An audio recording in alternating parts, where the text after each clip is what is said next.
আসসালামু আলাইকুম। আজকের ভিডিওতে আমরা নতুন কিছু শেখার চেষ্টা করব। ইতিমধ্যে বিভিন্নভাবে বা বিভিন্ন প্ল্যাটফর্ম থেকে বা বিভিন্ন ভিডিও থেকে আমরা জানতে পেরে গেছি যে নতুন একটা সার্ভিস চালু হচ্ছে।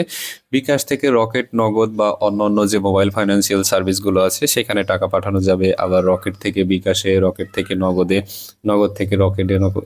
এই যে একটা সার্ভিস চালু হচ্ছে, যেই সার্ভিসটার নাম হচ্ছে এনপিএসবি। আচ্ছা, এখন কথা হচ্ছে ইতিমধ্যেই কিন্তু এই সার্ভিসটা স্বল্প পরিসরে চালু হয়ে গেছে। অনেকেই হয়তো জানি না বা অনেকেই জানলেও সিস্টেমটা জানি না কিভাবে লেনদেনটা করব। আজকের ভিডিওতে আমি আমার বিকাশ থেকে রকেটে টাকা ট্রান্সফার করে আপনাদের দেখাবো এবং খুবই স্বল্প খরচের পরিমাণটা হচ্ছে 8 টাকা 1000 সামথিং। যাই হোক, তো চলুন আমরা স্ক্রিন থেকে শুরু করি। প্রথমে আমরা বিকাশ অ্যাপে প্রবেশ করব। নিচের দিকে যাওয়ার পরে এখানে দেখতে পারবেন অন্যান্য সেবাসমূহ। আমরা এই অন্যান্য সেবাসমূহকে বাম দিকে স্ক্রল করব। করার পরে এখানে দেখতে পাচ্ছেন এনপিএসবি নামক একটা সার্ভিস বা অপশন রয়েছে। আমাদের এনপিএসবি এইখানে ক্লিক করতে হবে। ক্লিক করার পর এখানে কিন্তু আমরা ব্যাংক অ্যাকাউন্টও যোগ করতে পারবো। যাই হোক, আমরা মোবাইল অ্যাকাউন্ট বা মোবাইল রকেট অ্যাকাউন্ট যোগ করব, অর্থাৎ বিকাশ থেকে আমরা রকেটে টাকা পাঠাবো। তো আমরা এখানে ক্লিক করব। এখানে ক্লিক করার পর এমএফএস অ্যাকাউন্ট যোগ, আমরা এখানে ক্লিক করব।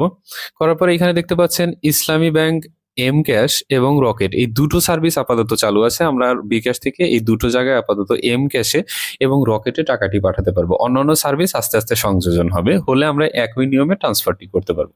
তো আপনি যদি এই ভিডিওটি দেখে থাকেন, পরবর্তীতে সার্ভিসগুলো চালু হলে এমনিতেই পারবেন। আচ্ছা, যাই হোক, আমরা রকেটে ক্লিক করব।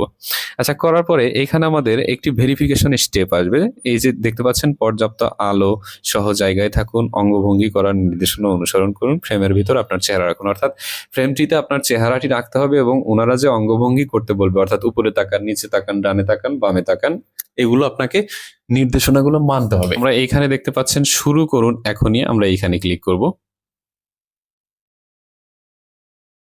এখানে ক্লিক করার পর আমাদের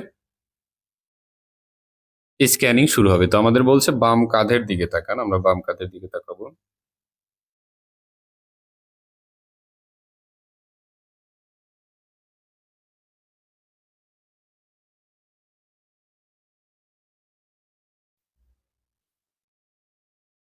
আচ্ছা, এবার স্থির ক্যামেরার দিকে তাকান, আমরা স্থির ক্যামেরার দিকে তাকাবো।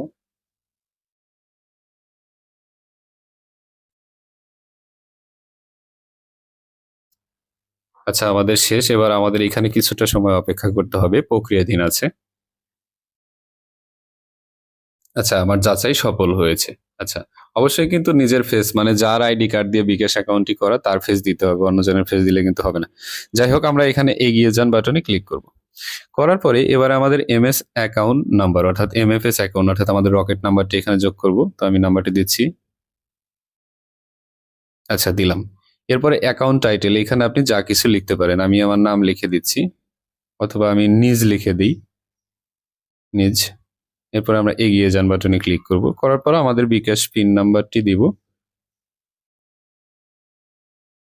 দেওয়ার পরে আমরা পিন কনফার্ম করুনে ক্লিক করে ট্যাপ করে ধরে রাখবো।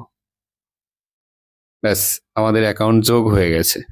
এরপরে আমাদের কাজটি হবে, আমরা যখন ট্রান্সফার করতে যাব তখন আমরা এনপিএসবি তে ক্লিক করব।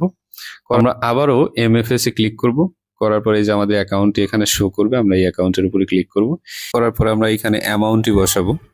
আচ্ছা, বসানোর পরে এখানে দেখতে পাচ্ছেন এগিয়ে যান লেখা আছে, আমরা এগিয়ে যানে ক্লিক করব। আচ্ছা, করার পরে দেখতে পাচ্ছেন যে এখানে চার্জ হচ্ছে 8 টাকা 50 পয়সা, আমার 1000-এর। আচ্ছা, এখানে আমরা যদি পিন নাম্বার দিয়ে পরের স্টেপে যাই তাহলে আমাদের টাকাটি বিকাশে চলে যাবে। তো আমরা এখানে পিন নাম্বার দিয়ে, আচ্ছা, পরের স্টেপে যাওয়ার পরে ট্যাপ করে ধরে রাখবো।